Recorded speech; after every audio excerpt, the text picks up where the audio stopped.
नमस्कार मंडळी, निधिरा क्रिएशनच्या आजच्या या पालक पनीर स्पेशल ब्लॉगमध्ये तुमचं सगळ्यांचं मनापासून स्वागत आहे.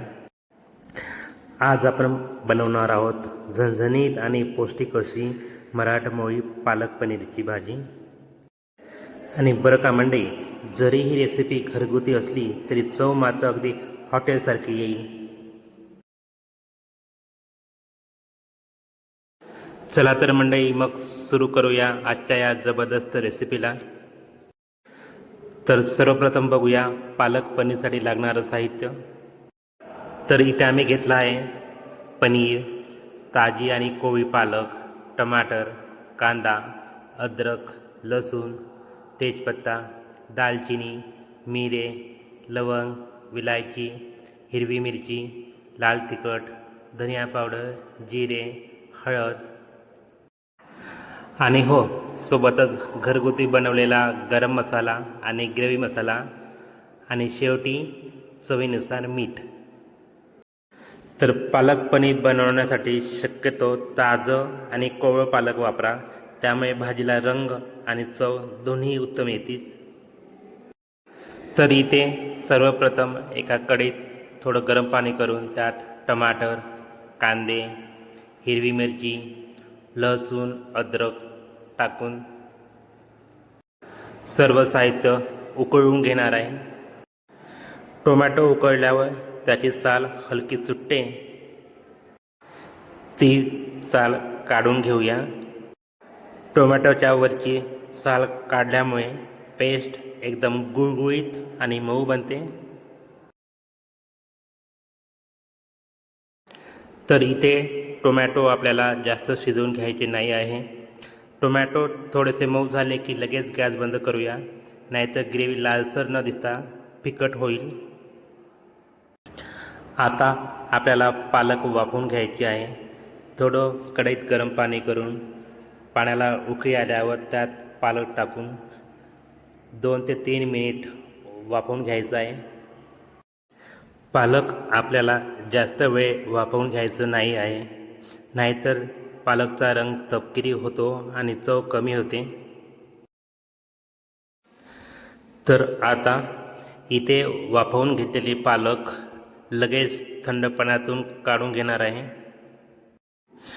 यामुळे पालकचा रंग एकदम हिरवा राहतो आणि त्याचे पोषण मूल्य पण कायम टिकून राहते. तर या पूर्ण प्रक्रियेला ब्लांचिंग म्हणतात आणि हे प्रत्येक हिरव्या भाजीसाठी फायदेशीर असतं. पालक थंडी झाल्यावर एका मिक्सरच्या जारमध्ये घेऊन पालकची पेस्ट करून घेणार आहोत आणि सोबतच कांदा, टोमॅटो, हिरवी मिरची, आलं, लसूण यांचं पण पेस्ट करून घेणार आहोत. मिक्सरमध्ये पेस्ट करते वेळेस त्यामध्ये थोडं थंड पाणी टाकलं की पेस्ट अधिक स्मूथ आणि उजळ दिसते. आता आपण पनीर मध्यम आकारात कापून घेणार आहोत, ना फार लहान आणि ना फार मोठे. तर मंडई, पनीरला जास्त वेळ बाहेर ठेवायचं असेल तर त्याला थोडं हलकं कोमट पाण्यात बुडवून ठेवा, त्यामुळे ते मऊ आणि स्पंजी राहते.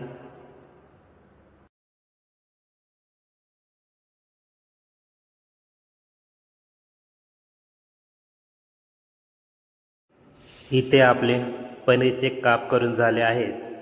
तर आता कापून घेतलेल्या पनीरला तेलामध्ये फ्राय करून घेऊया. एका कढईत थोडं तेल गरम करून त्यात पनीर हलकं सोनेरी होईपर्यंत फ्राय करून घेऊया. फ्राय झाल्यावर ते एका प्लेटमध्ये काढून बाजूला ठेवून घ्यायचे. आता याच तेलामध्ये आपण तेजपत्ता, दालचिनी, लवंग, विलायची,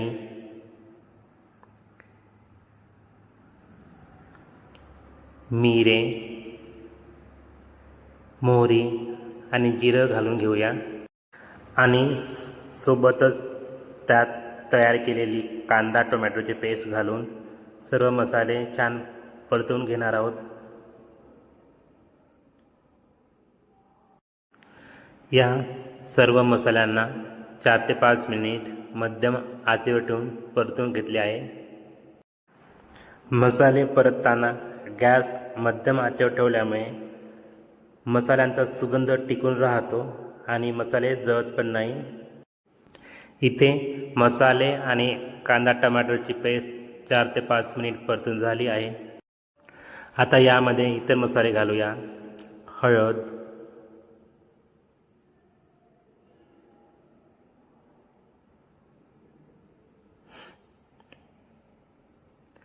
धनिया पावडर, तिखट तुमच्या श्रद्धेनुसार,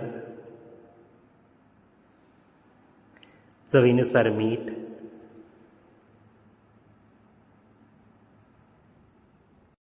आता सर्व मसाल्यांना व्यवस्थित मिक्स करून परतवून घ्यायचं आहे. आता या मसाल्यामध्ये वरून गरम मसाला आणि घरगुती ग्रेव्ही मसाला ॲड करणार आहे. त्यामुळे भाजीची चव आणि सुगंध दोन्ही दुप्पट होईल.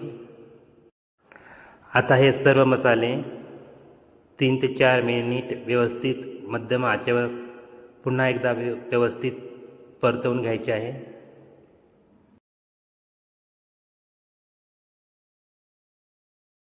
आता या मसाल्यामध्ये आपण तयार केलेली पालकची पेस्ट घालून घेऊया.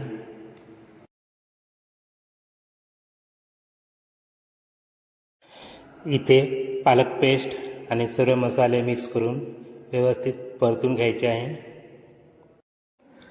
आता या मिश्रणामध्ये थोडं गरम पाणी घालून 5 ते 6 मिनिट उकळी येऊ द्यायची आहे. या टप्प्यावर आपल्याला भाजीचा रंग आणि सुगंध तपासायचा असतो. जर ग्रेव्ही खूप घट्ट वाटत असेल तर थोडं पाणी घालून तुम्ही ग्रेव्हीला पातळ करू शकता. भाजीला इथे उकळी आली आहे तर त्यात आता फ्राय केलेले पनीरचे पीसेस घालून घेऊया. पनीर ॲड केल्यावर सगळं व्यवस्थित मिक्स करून त्याला आणखी 4 ते 5 मिनिट मंद आचेवर शिजवून घ्यायचे आहे. आणि शेवटी वरून थोडी मलाई घालून घेतली आहे. तर मंडळी, मलाई शेवटी टाकल्याने ग्रेव्ही क्रीमी आणि रेस्टॉरंट स्टाईल दिसते. वरून थोडी कोथिंबीर पण टाकून घेत आहे. तर मंडळी, अशी तयार झाली झणझणीत आणि पौष्टिक पालक पनीर भाजी. ही तुम्ही गरम पोळी किंवा भाताबरोबर खाऊन बघा. एकदा अशा प्रकारे पालक पनीर बनवून खाऊन बघा, तुम्ही पुन्हा पुन्हा बनवाल. मंडळी, हा होता आपला आजचा palak paneer special blog. Video आवडल्यास लाईक करा, शेअर करा आणि सबस्क्राईब करा आपल्या निधिरा क्रिएशन चॅनलला. अशाच नवीन चवदार मराठी रेसिपीसाठी.